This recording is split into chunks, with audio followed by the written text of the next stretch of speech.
तो जी वकार सामीन, मोमिन का भी हर अमल हिकमत पर मबनी होता है। मोमिन बहुत बहादुर होता है, इसमें कोई शक की बात नहीं, मगर इसी के साथ साथ मोमिन हिकमत अमली से भी काम लेता है। और ये जो मौजूदा हालात हैं हम देख रहे हैं, आप मुसलमानों की हालात देख रहे हैं, तो इन हालात में बहुत ही ज्यादा हिकमत अमली से काम लेने की जरूरत है।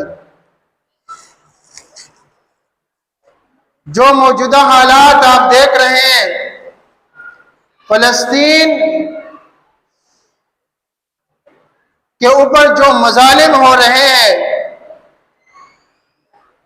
जो यहूदियों और मुसलमानों का जंग है, ये सब आपकी आंखों के सामने है। और हम बहैसियत मुसलमान फलस्तीन का साथ देते हैं और देते रहेंगे, क्योंकि हम देख रहे हैं कि हमेशा से हमारे फलस्तीनी मुसलमान भाइयों पर जुल्म होता आ रहा है। लेकिन अफसोस, सद अफसोस की बात है कि आज मुसलमानों में से भी कुछ ऐसे कायदीन भी सामने आ रहे हैं जो इस्राइल के लिए नरम गोशा रखते हैं और उनका पता चल जाता है कि ये अंदर से क्या है, क्योंकि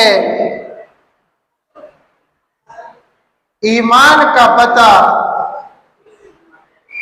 आजमाइशों में चलता है। अजीज भाइयों,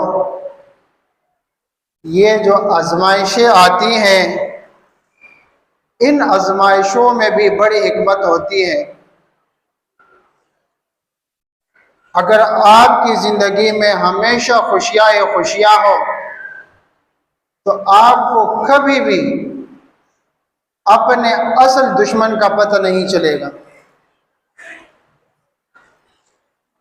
क्योंकि राहत में हर कोई आपके साथ खड़ा नजर आएगा, लेकिन मुसीबत में आपके अपने भी आपसे दूर भागेंगे। ऐसा है या नहीं है? आप पर राहत हो, आपके पास रुपया पैसा हो, आप अपने पैसे लुटा रहे हो, आप पर खुशी हो हर तरफ से, तो हर कोई आपका साथ देगा। आपको ये पता नहीं चलेगा कि कौन दिल से मेरे साथ है और कौन अपने मकासद, अपने मुफादात के लिए मेरा साथ दे रहा है। तो ये जो आजमाइशें आती हैं, इनमें भी बड़ी हिकमत होती है। अपने और पराये का सही मानों में मुश्किल वक्त में पता चलता है।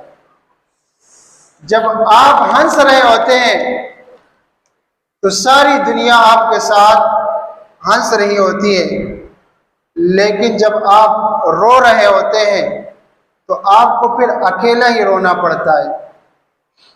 खुशी में हर कोई आपका साथ है, लेकिन गम में आपके अपने ही आपसे दूर भागते हैं।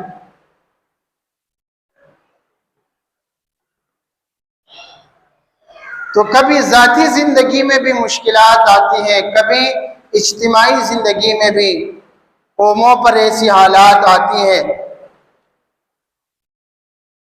और इन हालात में ही पता चलता है कि कौन मुसलमानों का एजेंट है और कौन यहूदियों का एजेंट है, कौन दिल से पाक है और कौन है जो दिल से गंदा है बज़ाहिर पाक नजर आता है।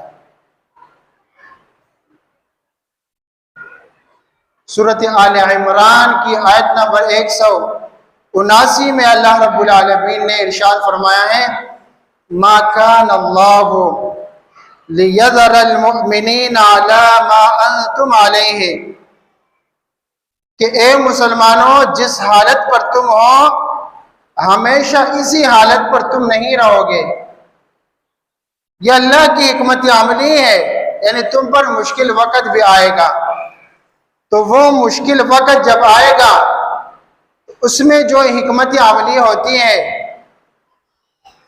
और जो फ़ायदा, उसमें से एक फ़ायदा ये भी है, हत्ता यमीज़ल खबीस मिनत तय्यब, यहाँ तक के पाक लोगों को नापाक लोगों से अलग कर दे। जी वकार सामने कराम, अल्लाह सुब्हानहू व तआला का यह फैसला है कि आजमाइश और इम्तिहान के जरिए मोमिन और मुनाफिक में इम्तियाज हो जाए। बहरहाल मोमिन की हिकमत अमली क्या है? दीन का इंतखाब है। अगर दीन और दुनिया का इंतखाब हो तो किस चीज को मुंतखब करता है? दीन को मुंतखब करता है, क्योंकि मोमिन को पता है कि ये दुनिया की सारी दौलत आर्जी और फानी है। कार दुनिया कसे तमाम ना करत, हर के गिरद मुख्तसर गिरद। दुनिया के काम किसी ने पूरे नहीं किए, जिसने भी किया बहुत ही थोड़ा किया है।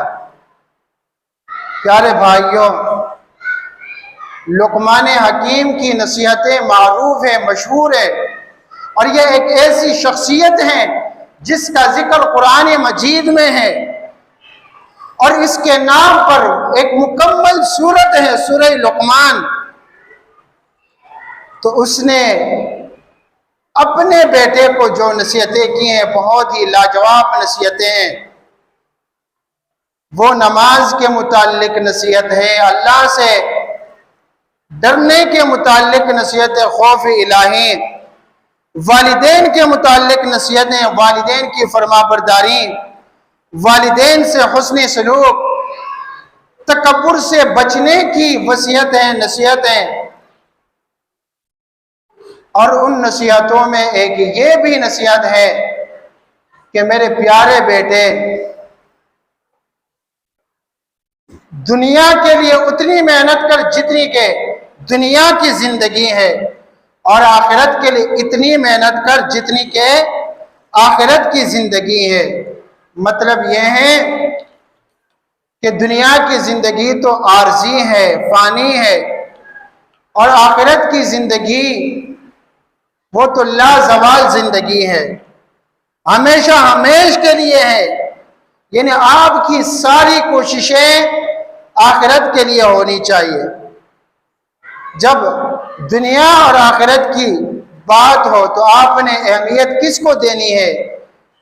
आखिरत की बात को आपने ज्यादा अहमियत देनी है। लेकिन बहुत सारे लोग नादान हैं, वो किस चीज को ज्यादा अहमियत देते हैं? रुपया पैसा को अहमियत देते हैं, और डॉलरों को अहमियत देते हैं। इतनी ज्यादा अहमियत तो देते हैं उस गरीब के पास, उस बेचारे के पास रुपयों के अलावा कुछ नहीं होता। ऐसा गरीब है कि डॉलरों रुपयों के अलावा, अरबों रुपयों के अलावा उसके पास कुछ नहीं होता। आप लोगों को यह नहीं सोचना कि हम गरीब है। दुनिया में बदबख्त गरीब वो है जिनके पास पैसे के अलावा कुछ नहीं। ये नादान लोग हैं। हम जानते हैं रुपयों की कदर व मंजिलत है, मगर ईमान से बढ़कर नहीं, इस्लाम से बढ़कर नहीं, वालिदैन से बढ़कर नहीं। तो ये मकसद नहीं है। मकसद यह है कि इंसान अपने दीन को पहचाने, अपने ईमान को पहचाने, अपनी आखिरत को पहचाने। प्यारे भाइयों, मैं तुमसे कहता हूं और सच ही कहता हूं कि आजकल बहुत से लोगों ने पैसों से बुत बना लिया है। कुछ ने पैसों से बुत बना लिया, किसी ने कुफार से बुत बना लिया है, डरते हैं। आज तक फलस्तीनियों पर जुल्म होता आ रहा है, उनके हक में कोई बयान नहीं। और हमास ने अपनी दिफा के हवाले से कुछ हरकत की तो बयान जारी कि मैं फलस्तीनियों से कहता हूं कि बच्चों पर जुल्म ना किया जाए, औरतों पर जुल्म ना किया जाए, इंसानी जिंदगी की कदर की जाए। तो अब इंसानी जिंदगी है और फलस्तीनियों की जिंदगी वो इंसानी जिंदगी नहीं। सोचने की बात है। तो ये जो आजमाइशें आती हैं, ये तो इसलिए आती हैं कि किसी के माथे पर यह नहीं लिखा कि ये अंदर से क्या है। आजमाइश में, मुसीबत में, जंग में पता चल जाता है कि कौन किसका साथ है। आप पर खुशी हो तो सब आपके साथ खड़े होते हैं, और जब आप पर मुसीबत हो तो आपके अपने भी आपसे भाग जाते हैं। तो मुसीबत में असल पहचान होती। मेरे भाइयों, मुसलमानों में इत्तिफाक नहीं, और ये बहुत ही सोचने की बात है, लम्हे फिक्रिया है। आजादी से पहले बर्र सगीर में एक अंग्रेज ने एक मुसलमान से कहा कि हम बर्र सगीर में जब यहां पे ब्रिटिश हुकूमत थी, कहा कि हम यहां 3 कौमें हैं। कितनी कौमें हैं? 3 कौमें हैं, यानी कि कसीर तादाद में। एक हिंदू कौम है, एक मुसलमान है, और एक अंग्रेज है। अंग्रेज की हुकूमत है इन पर। एक हुक्मरान तबका है, वो उस वक्त अंग्रेज थे, और 2 अवाम तबके हैं, एक हिंदुओं का और एक मुसलमानों का। लेकिन ताज्जुब की बात यह है कि हमारे 2 दुश्मन हैं, एक मुसलमान और एक हिंदू। 3 कौमें हैं। तो एक तो हमारी कौम है, हमारे अलावा कितनी कौमें बची? 2 है ना। तो ये 2 कौमें हमारी दुश्मन है। और कहा कि हिंदुओं के भी 2 दुश्मन है, कि एक तरफ हिंदू हो तो दूसरी तरफ 2 कौमें जो है रह जाती है, एक अंग्रेज और एक मुसलमान। लेकिन मुसलमान के 3 दुश्मन है। तो मुसलमान हैरान हुआ कि यहां पे एक अंग्रेज है, एक हिंदू है और एक मुसलमान है। तो मुसलमान के अलावा तो सिर्फ 2 कौमें हैं, एक अंग्रेज और एक हिंदू है। तो मुसलमान के फिर 3 दुश्मन कैसे हुए? तो उसने कहा एक अंग्रेज मुसलमान का दुश्मन है। कहा मानते हो? हाँ मानता हूं। कहा नंबर 2 हिंदू मुसलमान का दुश्मन है। मानते हो? कहा हाँ मानता हूं। फिर कौन बचा? कहा मुसलमान खुद भी अपने आप का दुश्मन है। इसलिए हमारे 2 दुश्मन है और आप लोगों के 3 दुश्मन है। एक हम दुश्मन है और एक तुम्हारे अपने भी तुम्हारे दुश्मन। तो मेरे भाइयों, ये जो आपस की इख्तिलाफात है और ये जो दुश्मनियां है, ये सबसे ज्यादा हमें नुकसान पहुंचाए। अगर मुसलमान मुत्तफिक हो जाए, मुसलमानों में इत्तेफाक पैदा हो जाए, तो मुसलमानों का कौन मुकाबला फिर कर सकता है। लेकिन अफसोस कि मुसलमान मुत्तफिक नहीं है। तो आज जो हाल है वो आपके सामने है। हमारे कितने ममालिक कुफ्फार से डरते हैं, हक बात नहीं कह सकते इल्ला माशाअल्लाह।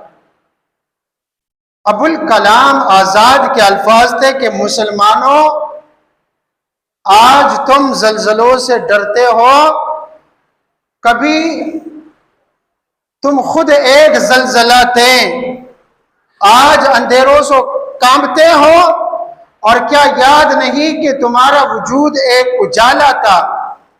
अरे मुसलमानों, ये क्या कि बादलों ने मेला पानी बरसाया तो तुमने भीग जाने के खदशे से अपने फांचे चढ़ा लिए, और वो तुम्हारे ही असलाफ थे जो समंदरों में उतर गए थे, पहाड़ों की चोटियों को रौंद डाला था। बादल गरजे तो कहकहों से जवाब दिया, सरसर उठी तो उनका रुख फेर दिया, आंधियां आई तो उनसे कहा ये तुम्हारा रास्ता नहीं। हाय अफसोस कि ये ईमान की जाकुनी है, ये ईमान की जाकुनी है कि आज जो हमारी हालत बनी है। लेकिन इसके लिए मेरे पास एक नुस्खा है, और एक अजीम नुस्खा है। मुसलमानों, तुम्हारी जो हालत है इसके लिए मेरे पास एक नुस्खा है, और एक अजीम नुस्खा है, बरसों पहले का नुस्खा है। और वो नुस्खा है जो कायनात इंसानी का सबसे बड़ा मुहसिन लेकर आए हैं, और वो नुस्खा कुरान का ऐलान है, वला तहिनु वला तहजनु व अंतुमुल आलौना इन कुंतुम मुमिनीन। हिम्मत ना हारो, अगर दुश्मन से जंग है तो जंग में हिम्मत ना हारो, और गम ना करो। तुम्हारी शहादतें हो रही है तो गम ना करो। जंग है, जंग में बुज़दिली फिर नहीं दिखाना। तुम शहीद होते हो, तुम्हारे जो मुकाबिल है वो जहन्नम रसीद होते हैं। व अंतुमुल आलौना इन कुंतुम मुमिनीन, और अल्लाह फरमाता है कि तुम ही गालिब रहोगे, लेकिन शर्त एक है, और वो क्या है? शर्त ये है कि तुम मोमिन हो। तो अपने अज़्म और इरादा में सुस्ती को राह ना दो। जाहिरी शिकस्त का ज्यादा एहसास करके अपने आप को हज़्न व मलाल और गम व अंदोह में मुब्तला ना रखो। ये तसल्ली के अल्फाज है अल्लाह ताला की तरफ से। जब जंग उहद में मुसलमानों को जाहिरी शिकस्त हुई थी तो अल्लाह रब्बुल आलमीन ने तसल्ली दी मुसलमानों को, वला तहिनु वला तहज़नु व अंतुमुल आलौना इन कुंतुम। अगर तुमने अपने ईमान में पुख्तगी साबित रखी और इसके नतीजे में सब्र व तकवा का दामन थामे रखा तो तुम ही गालिब रहोगे। मेरे भाइयों, इस आयत से अंदाजा होता है कि इंसान के आमाल और इंसान के मुकद्दरात में आप कहते हैं मेरी किस्मत में यूं लिखा हुआ है, ये मेरी तकदीर है। तो इस आयत से तो ये मालूम होता है कि अगर आपका ईमान कवी है तो आपकी तकदीर अच्छी है, आपकी किस्मत अच्छी है अगर आप मजबूत मोमिन हो। आयत मुबारका से पता चलता है व अंतुमुल आलौना इन कुंतुम मोमिनीन, कि इंसान के आमाल और मुकद्दरात में ईमान का कितना गहरा असर और दखल होता है। इसीलिए तो कहते हैं कि नीयत साफ मंजिल आसान। तो ये रोना कि मेरी किस्मत ये है और मेरी किस्मत ये है और हमारी किस्मत में यूं लिखा है, नहीं। तुम अज़्म और हौसला से काम लोगे, मुत्तफिक होगे, हिकमत अमली अपनाओगे तो फिर इंशाअल्लाह तुम्हें कामयाबी मिलेगी। लेकिन जरूरत किस बात की है? सबक फिर पढ़, सदाकत का, अदालत का, शुजाअत का लिया जाएगा तुझसे काम, दुनिया की इमामत का। लेकिन सोचिए, दिल से सोचिए, अपने आप से पूछिए, चारों तरफ देखिए क्या सदाकत नजर आता है? क्या अदालत का निजाम कायम है? क्या कहीं शुजात है? हमारे लीडरों में क्या शुजात है? इसीलिए इकबाल फरमाता है कि सबक फिर पढ़, सदाकत का, अदालत का, शुजात का, ये तीन काम तुम में आ जाए तो फिर तुम दुनिया की इमामत करोगे। आज तुम उस कौम से डरते हो जो नक्शे में भी उनका मुल्क नजर नहीं आता। आज तुम्हारी ये हालत। अल्लाह रब्बुल आलमीन से दुआ है कि अल्लाह रब्बुल आलमीन हमारे फलस्तीनी मुसलमान मजलूम भाइयों की मदद फरमाए और जितने मुसलमान शहीद हुए अल्लाह ताला उनकी शहादतें कबूल फरमाए और अल्लाह रब्बुल आलमीन तमाम मोमिनों को, मुसलमानों को मुत्तफिक रहने की तौफीक अता फरमाए कि ये मुत्तफिक हो जाए, मुत्तहिद हो जाए और जितने जुल्म सितम हुए हैं फलस्तीनियों पर उनका ये बदला ले सके। कम से कम ये तो कर सके कि जितने मुसलमान ममालिक है ये मिल जाए और जंग बंदी कर सके। कितने जालिम है यहूदी और कितने मजालिम डाले जा रहे हैं। गज्जा के ऊपर कितनी बमबारी हो रही है, आप देख रहे हैं। हजारों से ज्यादा फलस्तीनी शहीद हुए और हमारी मीडिया दज्जाली है। तो जो हमास की कार्रवाई है वो तो हमें दिखाती हैं, लेकिन अब जो यहूद बमबारी कर रहे हैं, 2000 से ज्यादा फलस्तीनी शहीद हुए, 6000 से ज्यादा जख्मी हुए, 3 लाख बेघर हुए। अब आपको मीडिया पे ये कुछ नजर नहीं आ रहा। अल्लाह रब्बुल आलमीन हमारी मदद फरमाए, हमारे फलस्तीन के मुसलमान भाइयों की मदद फरमाए। अल्लाहुम्मा रब्बना आतिना फिद दुनिया हसना व फिल आखिरति हसना व क़िना अज़ाबन्नार। आमीन बिरहमतिका।